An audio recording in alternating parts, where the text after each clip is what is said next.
other shows we have for you to enjoy at myclassicradio.net. The Avengers was most certainly not a household name in South Africa prior to the radio series.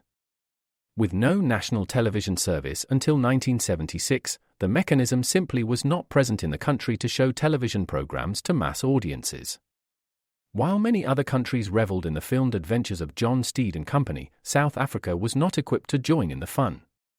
The series took Britain by storm and made a major impression in the American markets, being that greatest of rarities, a British series given a network transmission slot.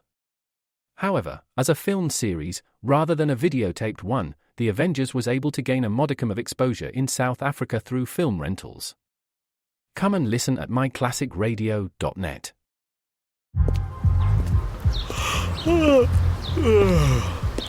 The only thing better than grinding all night for your side hustle is your roommate picking you up with Mickey D's breakfast. The perfect pickup deal. There's a deal for every morning at McDonald's. Right now, taste breakfast perfection when you get a warm and savory sausage McMuffin with egg for just $2.50. Price and participation may vary. Cannot be combined with combo meal. The story of Dr. Kildare. Whatsoever house I enter, there will I go for the benefit of the sick. And whatsoever things I see or hear concerning the life of men, I will keep silence thereon, counting such things to be held as sacred trust. I will exercise my art solely for the cure of my... The story of Dr. Kildare, starring Lou Ayres and Lionel Barrymore. Metro-Goldwyn-Mayer brought you those famous motion pictures. Now this exciting, heartwarming series is heard on radio. In just a moment, the story of Dr. Kildare. But first, your announcer.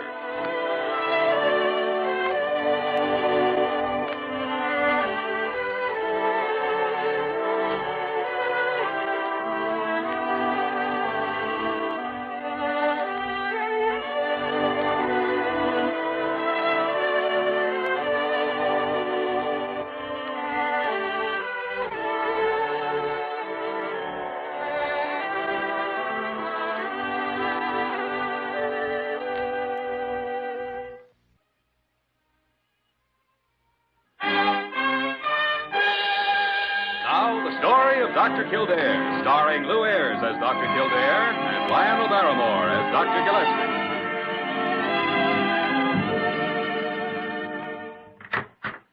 Parker said you wanted to see me, Dr. Oh, I'm sorry. I thought you were alone. It's all right, Jim. Come in. Mr. Sarvo, this is Dr. Kildare. Dr. Kildare? How do you do, sir? Jimmy, Mr. Sarvo has presented me with a problem, and I wanted you here as a witness. Oh? Mr. Sarvo wants me to examine a man and treat him, but he wants me to do it without knowing the identity of the patient. Nobody can know his identity. That is imperative. It's also highly unusual, Mr. Sarvo. I assure you it is necessary. It's also necessary that I protect Blair Hospital.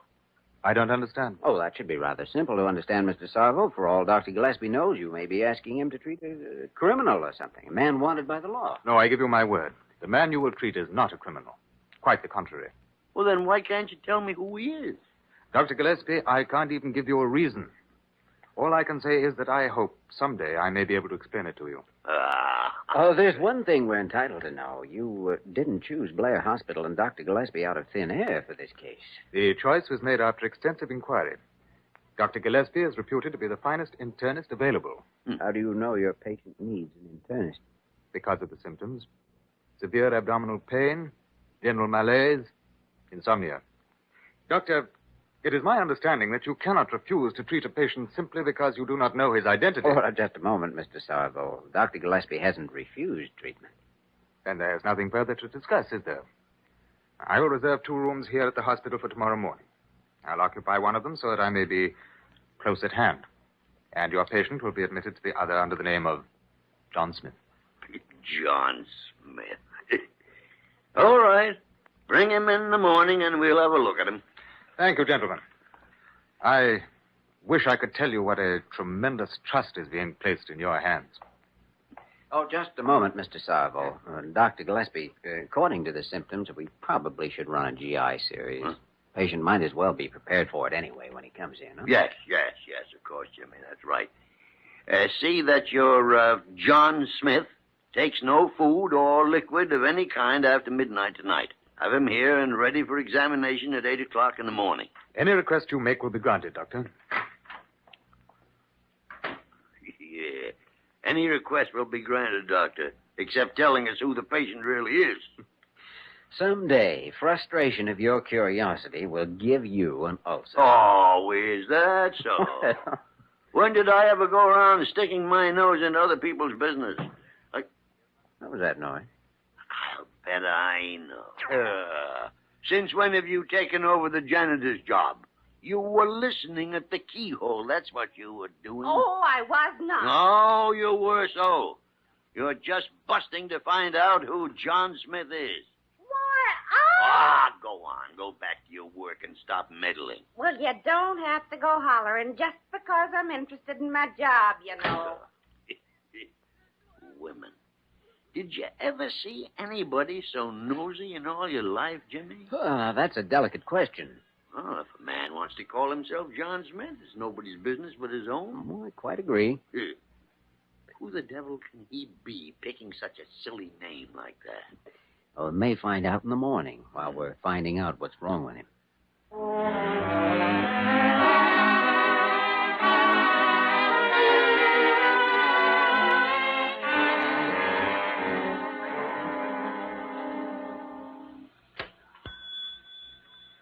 Now, don't be nervous, Mr. Smith. Fluoroscope can't harm you. Oh, it just makes it possible for us to see how you're functioning organically. I quite understand. I won't be a difficult patient. Oh, I'm sure you won't. Heart looks all right. Move the viewing plate down, Jimmy. Okay. Get a look at the, Look at this, Dr. Gillespie. I see it. In the pyloric region. Have you had difficulty retaining food lately, Mr. Smith? Yes. Sometimes I suffer from extreme nausea. Better get a better look at that, Jimmy. Parker, where's the barium mixture? Right here, Dr. Gillespie. Give it to Dr. Kildare. Thank you. Mr. Smith, I want you to take this glass in your left hand. Got it? Yes. Now, this is barium. It's a metallic liquid. Harmless, but it shows up well in the fluoroscope and X-ray. We can trace its course through your digestive tract. I want you to start by taking just one large swallow. All right, doctor. That's good, good. Now, just hold the glass. I want you to drink the rest of it in a minute. Use a little hand pressure, Jimmy. All right. Force it around the pyloric region. Let me know if this causes you any discomfort, Mr. Smith. See it clearly now? Yeah, very clearly. All right, Mr. Smith, drink the rest of the mixture. Take it all down quickly as possible, please. Now, I'll tilt the backboard into table position. I want you to climb up on it and lie down on your stomach. That's it. Now, lie on your right side of your face. Arms above your head, please. I'll move the view plate, Jimmy. Thanks. Hey, there it is. That's the spot. Yes. All right, Parker, turn off the fluoroscope, put on the lights. You just stay in that same position for a few minutes, Mr. Smith. All right. Want me to call the X-ray technician? Yeah. Tell him to take 4-quarter views and let's know when they're ready. After the X-rays are finished, you can go back to your room, Mr. Smith. We'll talk to you later. Thank you, doctor. Well, what do you think, Jimmy? We'll know better when we see the X-rays, of course, but there's a definite growth in the pylorus. A dangerous growth. Not necessarily, not unless it's malignant. Well, if it isn't now, it will be if it's left there much longer. I'd recommend exploratory surgery unless the plates indicate a benevolent tumor.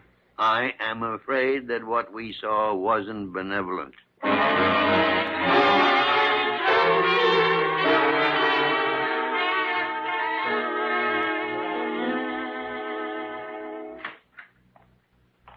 Here are the X-rays, Dr. Gillespie.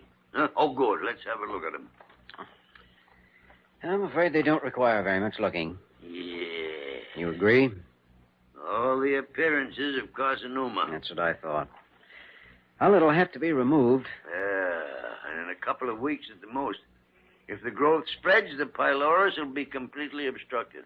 After that, we'd be too late. Well, we don't have any worry on that score. It isn't too late now, from all indications. It's still operable, and I'd say the prognosis favorable. Oh, definitely. Unless complications develop. None manifest. Oh, serious complications seldom are. They pop up when they're least expected. That's what makes them serious. Guess we'd better have a talk with Smith and get his consent for surgery. Mr. Savo has asked that we discuss our findings with him first, Jimmy. He's been in my outer office for an hour. You know, that's an odd relationship between Sarvo and Smith. What do you suppose is behind it? Well, Dr. Kildare. Who's busting with curiosity now? Oh, come now, Dr. G. Your long nose is still showing. It is not. Parker! Parker! Yes, Dr. Gillespie. Is Mr. Sarvo still there? Yes, miss. Send him in, please. Doctor, we'll see you now, Mr. Sarvo. Thank you. Well, gentlemen, he's all right, isn't he? There's nothing seriously wrong. Are you asking us or telling us? Well, I'm sorry, Doctor. I'm upset. Now, please tell me what you found. Your friend's a very sick man, Mr. Sarvo. I'll be blunt with you. We've located what seems to be a cancerous growth. Then he's going to die. Nobody said that. Oh, fortunately, you brought him here in time. The growth is operable. No, Doctor. You're wrong. The growth is not operable. Not with him. Are you a doctor, Mr. Salvo? No, but I know something that you have yet to learn. Then you'll understand. I'll begin by telling you who John Smith really is. Well? The man you know as John Smith is Philip III, King of Corsonia. That's impossible. Philip of Corsonia abdicated his throne and made the country a democracy 15 years ago. He's been living in England. He has been here incognito for several months. Why couldn't you tell us this before? Because he has enemies. In 4 months, there'll be a plebiscite in Corsonia, an election that will determine whether the country remains democratic or falls before a rising dictatorship. Philip is the one man who can rally the democratic forces, bring the split factions together. Well, then the operation's even more imperative. If we don't operate, he'll be dead in 2 months. I know, Doctor.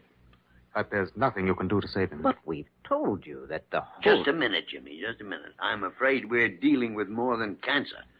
We're dealing with the curse of royal blood. Is Philip a descendant of the Bourbons, Savo? Yes. Yeah. You mean he's a hemophiliac, a bleeder? Yes, Doctor. What can we do, Dr. Gillespie? If we don't operate on him, he'll die of cancer in 2 months. If we do operate, his blood won't coagulate. He'll bleed to death on the table. Jimmy, that man is doomed.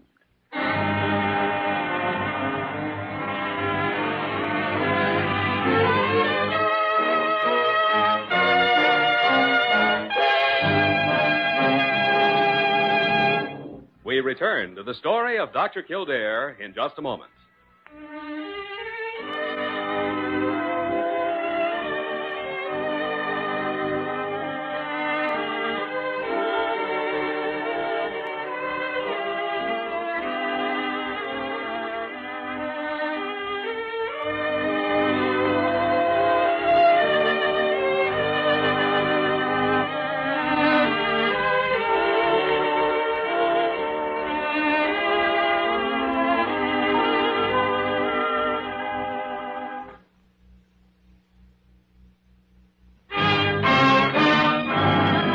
We continue with the story of Dr. Kildare, starring Lou Ayres as Dr. Kildare and Lionel Barrymore as Dr. Gillespie.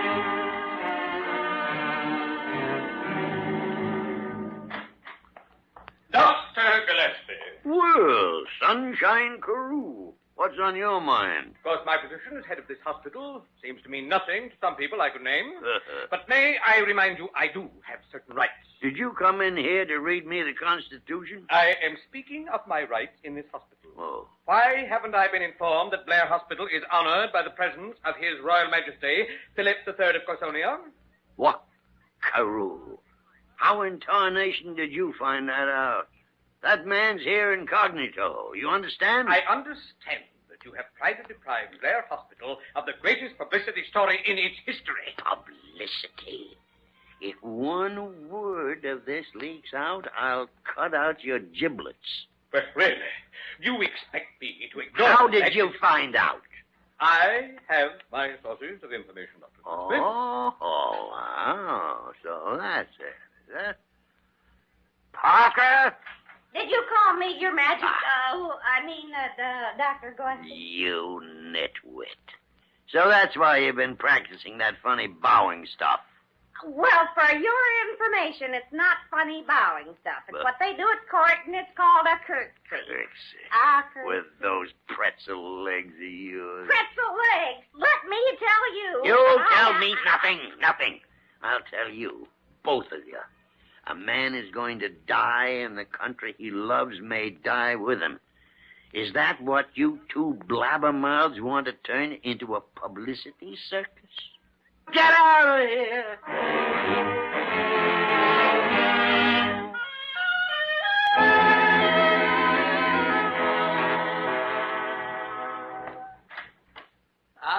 Dr. Kildare, come in. How are you today, Mr. No. I gave up being a king 15 years ago. Call me Philip, please. And regard me as a friend. Oh, thank you. Savo tells me that I have 2 months, Doctor. Oh, of course, we can never be certain about those. No. It's all right. I had hoped it might be longer. Not for myself, but for my people. If only I could live until the plebiscite. To see them secure with an honorable government, I would do anything. Would you gamble on losing the 2 months you do have to live? Would you take that chance? Why do you ask, Dr. Kildare? Because even with the odds 1,000 to 1 against us, I'm going to ask you to risk that operation. But with hemophilia... Just a moment, Savo. Go ahead, Dr. Kildare. Well, when a hemophiliac lives to maturity, as you have, there's sometimes an improvement in the condition of his blood. Not much, but some. With a strict pre-surgical regime, we might make some slight additional improvement. Maybe enough to give us just the ghost of a chance. How can you ask him to take this risk? You're forgetting something, Savo. I am going to die in any case. Dr. Kildare is asking me to risk what time I have left against the faint hope of recovery, and with it, life for our people. I'm sorry, Philip. I withdraw my objection. All right, Doctor. I'll gamble with you. But you realize you are gambling, too. I realize that very keenly. Well, then why are you doing this, Doctor? I have my reasons. Very well. When will you operate? In about 2 weeks, when we've prepared you as best we can. I'll start by having the nurse bring you a capsule. It's an ovarian extract. You're to have one every 3 hours around the clock from now until surgery. The other preparations, well, you'll be acquainted with them as we go along.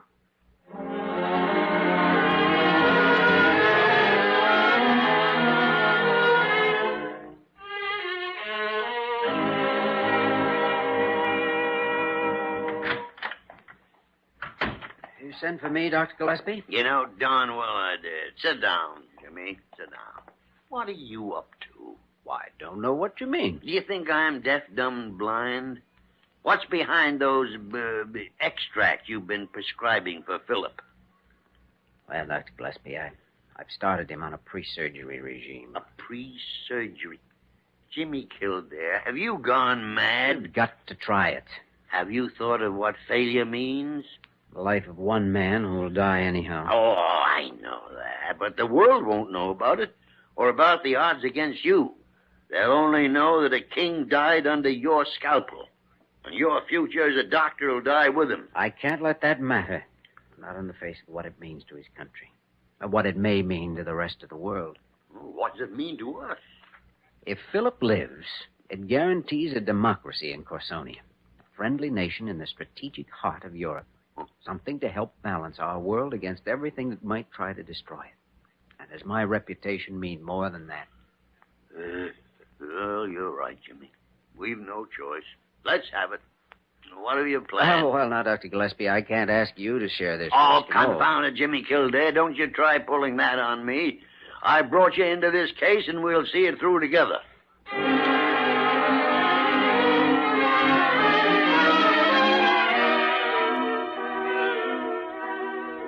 Now, we can get a look at this blood smear under the microscope. He did a lot of bleeding for a simple finger puncture, Jimmy. I know. How does that slide along?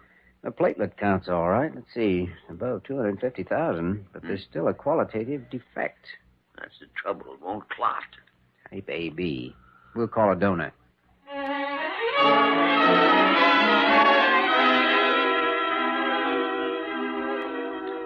All set for direct transfusion, Dr. Kildare. Thanks, Parker. Now, you may bleed quite a bit, sir. I understand. Clench and unclench your fist after I enter the vein. Here we go. Hey, watch the point of entry, Jimmy. It's all right. He'll get more than he loses. Yeah, not as much as you'll need.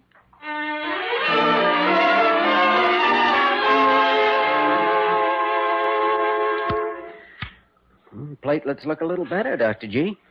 Clotting time didn't. It still took too long. Well, we'll have to give him another direct transfusion in surgery.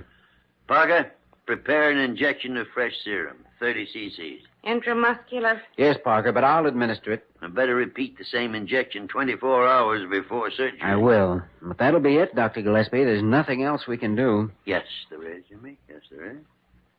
Give it up. I can't. I've given my word, win or lose. Parker, see that the operating room is ready Wednesday morning at 7 o'clock.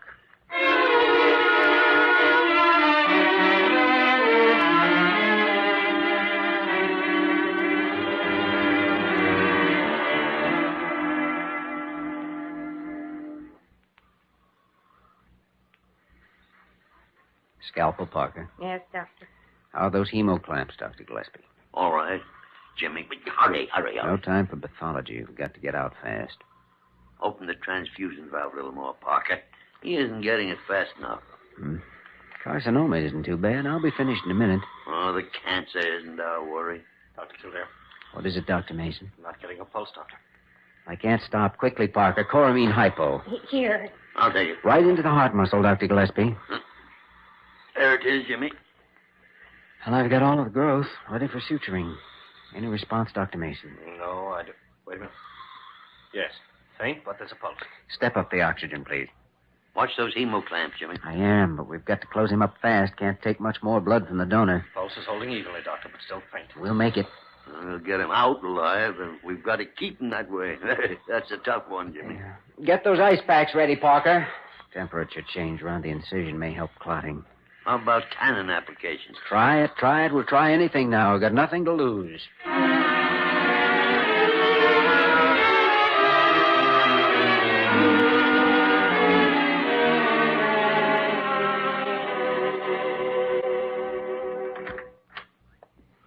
Hello, Jimmy. Oh, Dr. G. How is he? Oh, I'm afraid. I'm afraid we've lost. See for yourself. But, Jimmy, there's no excessive blood loss here. Clotting seems to be all right. All right, but too late. Jimmy, come over here. Is he gone? Gone, nothing. Well, what was his last temperature reading? Very low, almost down to 96. Well, it's better than that now. You can tell by feeling him. Get those ice packs off him right away. He does seem to be warmer. Of course he's warmer. He's not in coma. He's in shock from loss of blood. But he's holding now. Let his temperature come up. The clotting's strong enough to hold. If he's watched every minute to keep him from moving. Once he comes out of shock, one more transfusion would get him over the hump. Yes, unless we've failed where we can't see our failure. Inside, there may be internal loss. Well, if there is, he won't regain consciousness. If there is, it'll be my fault. Don't ever say that, Jimmy. Getting him this far is a miracle. You had to work faster than any surgeon I've ever seen, and against fantastic odds. He's stirring. He's coming around. Talk to him. Penetrate his consciousness. I'll try. Philip. Philip, do you hear me, Philip? Dr. Kildare. He's coming through, Jimmy. Yes. Finished? Yes, Philip, we're finished. It's all over. You'll be all right now. Had faith in you. You couldn't have had faith in a better man. Jimmy, I'm going to call the donor. Oh, I'll do it, Dr. No. You stay here with your patient. I'm the assistant on this case, and I'm proud of it.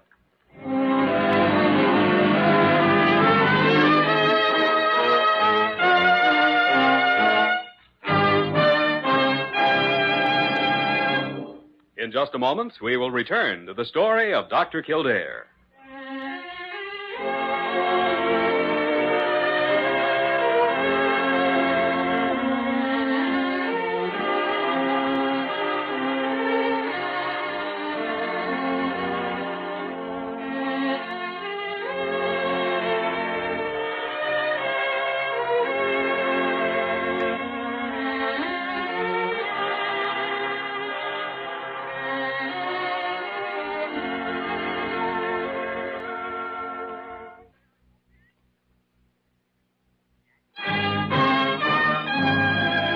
Once again, the story of Dr. Kildare, starring Lou Ayres as Dr. Kildare and Lionel Barrymore as Dr. Gillespie. Good morning, Dr. G. Well, Jimmy, why so bright and cheerful? Why, haven't you seen the morning papers? Hey, look. Results of the Corsonia plebiscite. Look at that headline. Former monarch leads Democratic faction to overwhelming victory. Mm-hmm. People rally to exchange. Jimmy, that is wonderful. I know, and look at this. The man we knew as Sarvo was elected president of the Republic. Ah, president. I like that word, Jimmy. I like it. Gives me a safe feeling. Dr. Kildare. Oh, Dr. Kildare. Yes, Parker, must you come in here like you were shot out of a cannon? Well, I wanted to give this to Dr. Kildare. It's a cablegram. It just came all the way from Europe. From Europe? Here. What is it? What does it say? Well, give him a chance to open it. You think he has X-ray eyes? Sure. Well, Jimmy, what does it say? It's from Philip. It says, President Sarvo and I thank you for a victory that would not have been possible without your help and the help of Dr. Gillespie. Huh. And persuading Sarvo to appoint me ambassador to the United States and look forward to seeing you again. Sarvo and I pledge that you and your country will always have friends in ours. With humble gratitude, Philip.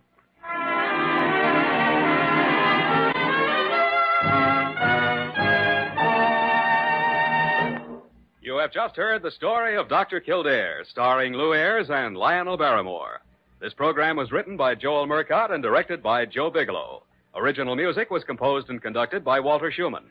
Virginia Gregg was heard as Nurse Parker and Ted Osborne as Dr. Carew. Others in the cast included Larry Dobkin and Ben Wright. Dick Joy speaking.